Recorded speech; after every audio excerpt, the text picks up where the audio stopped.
చారిత్రాత్మకమైన ఓరుగల్లు నగర బొడ్డులో ఉన్నటువంటి భద్రకాళి చెరువు వరంగల్ నగర ప్రజలకు అనేక సంవత్సరాలు దాహం తీర్చింది. ఈ చెరువు కాకతీయులు నిర్మించినటువంటి చెరువు. సుమారుగా 620 ఎకరాల విస్తీర్ణంలో ఉండి ఇటు నగర ప్రజలకు దాహం తీర్చేది. మత్స్య కార్మికులకు జీవనాధారంగా ఉండి వారి కడుపు నింపేది. కానీ ఇప్పుడు భద్రకాళి చెరువును పూడిక తీసే కార్యక్రమం ప్రభుత్వం చేస్తోంది. సుమారు 450 మత్స్యకార కుటుంబాలు ఆధారం కోల్పోయారని, ప్రభుత్వం 2 సంవత్సరాల పాటు చెరువును పూడికతీత సుందరీకరణ చేయనున్నట్లు ప్రభుత్వ అధికారులు చెబుతున్నారు. మొత్తం మీద భద్రకాళి పూడికతీతతో కబ్జాకు గురైన 300 ఎకరాల భూమి, కబ్జాకు గురైన భూమిని హైడ్రా కాపాడుతుందో చూడాలి. ఇక ఇదే అంశంపై పూర్తి సమాచారం భద్రకాళి సరస్సు సుందరీకరణపై మా bureau chief Sudhakar ground report అందజేస్తారు. తెలంగాణ రాష్ట్రంలో కాంగ్రెస్ ప్రభుత్వం వచ్చిన తర్వాత ఆధ్యాత్మిక చేపట్టిన ప్రాజెక్టు హైడ్రా. ఈ హైడ్రాలో భాగంగానే తెలంగాణ రాష్ట్రంలో మొదటి ప్రాంతంగా ఉన్న హైదరాబాద్ తరహా వరంగల్ని అభివృద్ధి చేద్దామని చెప్పి రాష్ట్ర మంత్రులు చెప్పడం జరిగింది.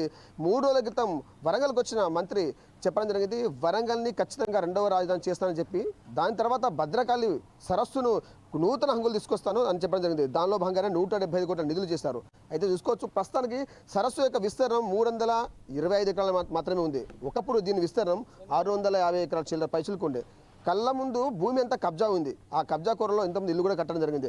ఈ మధ్యకాలంలో రాష్ట్ర ప్రభుత్వం హైడ్రా ఎక్కడ తీసుకొచ్చు, అది వచ్చిన తర్వాత మాత్రం ఎవరెవరి భూములు కబ్జా చేశారో ఆ కబ్జా చేసిన వాళ్ళకి మాత్రం ఒక భయమని పుట్టుకుంది. సో మనతో వచ్చేసి ఈ సరస్సును నమ్ముకొని జీవనం కొనసాగిస్తున్న మత్స్యకారులను వాళ్ళు అడిగే చేద్దాం. ఎందుకంటే ఈ సరస్సుల నీరు మొత్తం బయటపోయిన తర్వాత వాళ్ళ జీవనం ఏ విధంగా కొనసాగుతుంది, దానివల్ల వాళ్ళకి లాభం ఉందా నష్టం ఉందా తెలుసుకునే ప్రయత్నం చేద్దాం. అన్న నమస్తే. ఏంటన్నా, ఇప్పుడు భద్రకాళి సరస్సును కొత్త హంగులు చేస్తామని చెప్పి రాష్ట్ర ప్రభుత్వం ముందుకు వచ్చింది. అలా చేయడం వల్ల మీకు నష్టం ఉందా లాభం ఉందా? నష్టం ఉంది, లాభం ఉన్నది. ఇప్పుడు 2 ఉన్నాయి.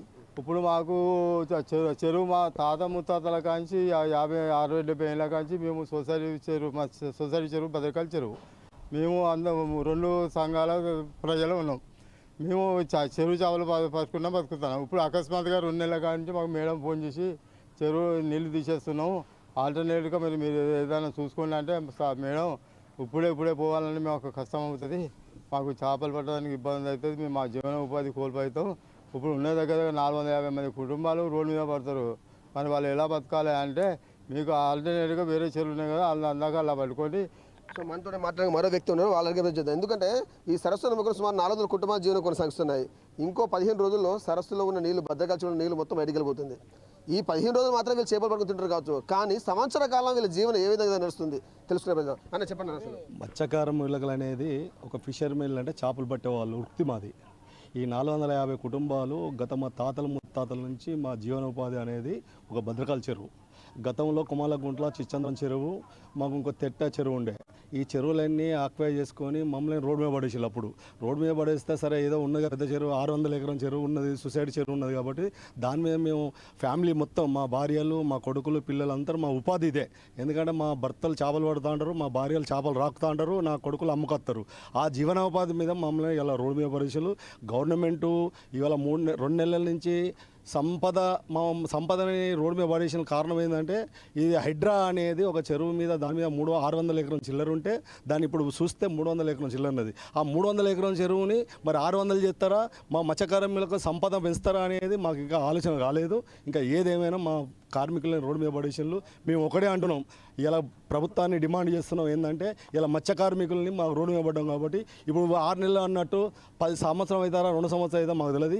ఈ లోపు మమ్మల్ని మత్స్య కార్మికులని, మా మగ పిల్లల్ని, యువకులని మమ్మల్ని మున్సిపాలిటీలో కానివ్వండి, అవుట్సోర్సింగ్లో కానీ ఒక డిపార్ట్మెంట్లో, ఏదో ఒక డిపార్ట్మెంట్లో మా ఉపాధులు, మా పిల్లలు ఒక 100 మంది ఉపాధుల పిల్లలు ఉన్నారు, వాళ్ళు చదువుకున్న పిల్లలు ఉన్నారు, రోడ్డు మీద పడ్డారు. కాబట్టి గవర్నమెంట్ మమ్మల్ని ఆదుకోవాలని డిమాండ్ చేస్తున్నాం. ఏదేమైనా చూసుకోవచ్చు, వరంగల్ని అభివృద్ధి చేస్తాము, తెలంగాణలో 2వ రాజధానిగా చేస్తామని చెప్పి రాష్ట్ర ప్రభుత్వం చెప్పడం. అందులో మొదటి అడుగు వేయడమే భద్రకాళి సరస్సు నిర్మాణం.